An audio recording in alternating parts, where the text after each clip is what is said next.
Do you ever wonder what happens inside your brain when you are stressed? I'm Dr. Allison Coffin. I'm the founder of Happier Moms, a program that helps busy working moms find that coveted work-life balance and fold it into the things that really matter to them. I have been a family and pediatric chiropractor for a long time now, and in my time doing that, I have studied anatomy and neurology. So I've been able to learn about the brain, how it works, and then now I have the pleasure of teaching it to you. So today we're going to talk about stress and how it affects your brain. I think a lot of us want to know how it works, because knowing how it works is the first step in moving through it and past it and seeing how we can make our lives a little bit happier. So I brought a brain with me. This is just my brain that I have at home. And when we have stress, so I'm going to take this little brain out. So here's a whole brain, but I'm going to break it in half, okay? So our brain has two hemispheres, our left and our right hemisphere. Our left hemisphere is for our logical thinking, it's linear thinking, it's things that like lines and that I'm saying L a lot, okay? That's your left side of your brain. The right side of your brain is your creative side of your brain. The creative side of your brain is good for just that, like your creativity, your emotions, it's all those great things. Okay, so now we're gonna break this brain in half. And when we look inside the brain is where it really starts to get like kind of interesting. So this is just our cortex of our brain, and on the outside, we have a bunch of different parts. So this is your cortex, this is your prefrontal cortex, the back of your brain, a whole bunch of things, right? So we break this thing in half. On the inside of our brain, we have this thing called our thalamus. In our thalamus, that is where we get, things get filtered through. So our senses get filtered through our thalamus. Sights and sounds, like when we see anything outside, that's filtered through our thalamus. When we hear music that like makes you want to cry, thalamus. When you hear your kid calling your mommy, hi mommy, that's your thalamus. You hear that, that's where it comes from. Amygdala, and your amygdala, which is this little almond-shaped little nugget in through here, your amygdala is where fear lives. So it has a purpose, right? We're supposed to have fear of things that are fearful, but when our amygdala is overreacting, its fear response is like always on.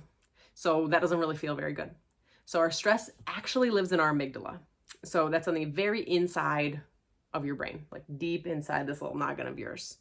When our amygdala is triggered, our pupils dilate, we start to sometimes get sweaty, we retract, or we fight. So that's the fight or flight response. So we either like approach the situation a little bit more aggressively than we want to in our ideal selves, or we retreat, we go back into ourselves. We don't want to go to the party, we don't want to talk to anybody. We're just gonna stay close, stay safe with ourselves.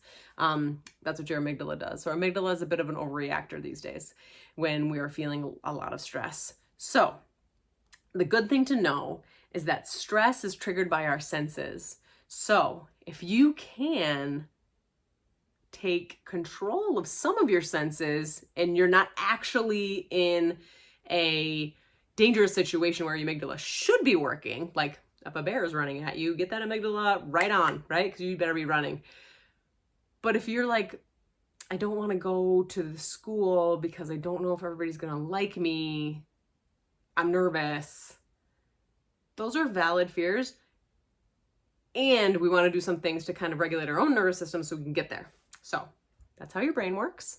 And these are a couple things that will pull you back in. So we're going to think of things that we can see. What is soothing for you that you can see? You want to pull that in, or just name stuff that you see. I see a picture on the wall. I see my phone. I see a brain sitting at the table. Whatever it is, you see those things. Smell, take a sniff. What do you smell? I smell like fall coming. And the next thing is that what you want to do is you want to feel. So if you want to feel something that feels good, you can give yourself a hug. So take your hands and just do this. It's actually regulating. And no one knows that you're doing it. And then other things that you can put on soothing music.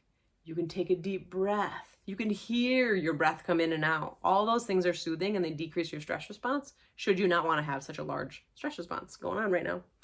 So I hope that's helpful. I hope my little brain demonstration was helpful to you, and now you know where your stress comes from. Also, I want you to, if you would like to learn more about how to regulate your own nervous system, click the link below. There should be a guided mini course for you there. And if you can't get it, just send me a message on any social media platform at Dr. Allison Coffin. And I want you to remember that the peace and calm that you create today creates a generation of peaceful people. And I'm so glad that you're here.